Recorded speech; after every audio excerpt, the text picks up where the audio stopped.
কোনো মেয়ে গোবিন্দগঞ্জের বাজারে উলঙ্গ হয়ে রাস্তায় চলতে পারতো না, বেহায়াপনার কোনো পরিবেশ থাকতো না।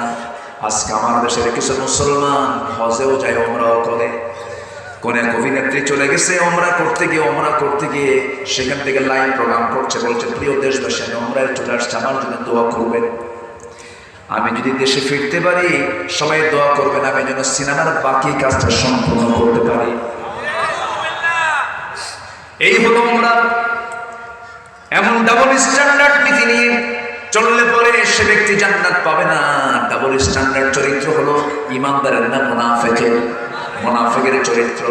এই জন্য আমরা একমুখী হব, দুই দিকে থাকতে যাব না।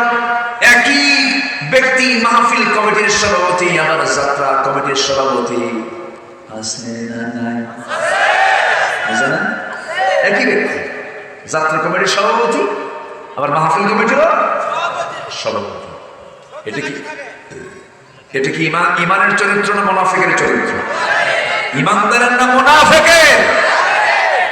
মুনাফিক জাহান্নামের কোথায় থাকবে বলেন? শুধু নিচে না সবার নিচে?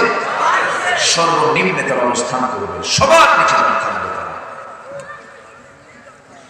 মুনাফিক বড় ভয়ঙ্কর।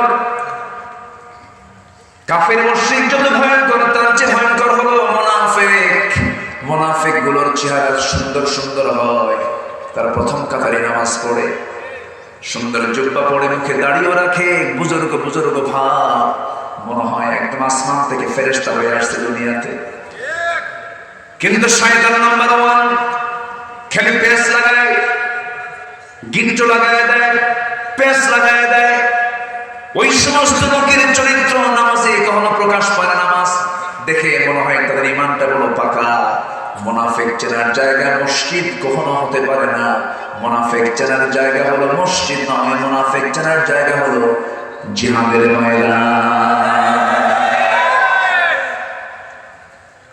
ওরা জীবন দিতে চায় না। ওরা বলে যত লোক লাগে দেব, যত লোক লাগে দেব, যত রক্ত লাগে দেব, প্রয়োজনে লোক পাঠাবো, আমি যাবো না।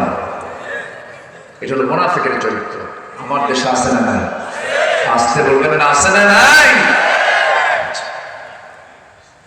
একটু কান লাগান, মনোযোগ দিয়ে শোনার চেষ্টা করুন। আমি আমার আলোচনার কেবল মনে হচ্ছে আমি যেন আলোচনার কেবল সূচনার দিকে চলে আসতেছি। আমাকে সময় দিলে আজকে আমি কথা বলবো, কোন আপত্তি নেই তো? গত বছরের ঘাটতিটা আজকে একদম কাজা সভা আদায় করবো। জোরে বলি ইনশাআল্লাহ। টেনশন করে আমি আসি, হ্যাঁ আছেন তো ইনশাআল্লাহ? ফজর নামাজ না পড়লেও চলবে।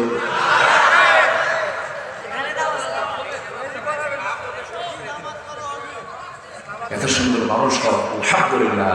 এই বিশাল বড় মাহফিল, কোন লোকের নড়াচড়া নেই। আমি তো মনে করি এক একজন বড় বড় দায়িত্বশীলের ভূমিকা পালন করছেন, বলি আলহামদুলিল্লাহ। আমার বন্ধুগণ,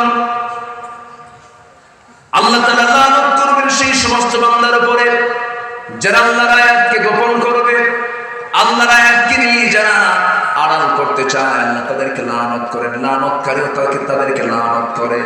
তবে হ্যাঁ, আল্লাহ তাআলা বলছেন ইল্লা শব্দ দিয়ে বলছেন ইল্লা, তবে ব্যতীত, তারা ছাড়া। এক নম্বর হলো কারা?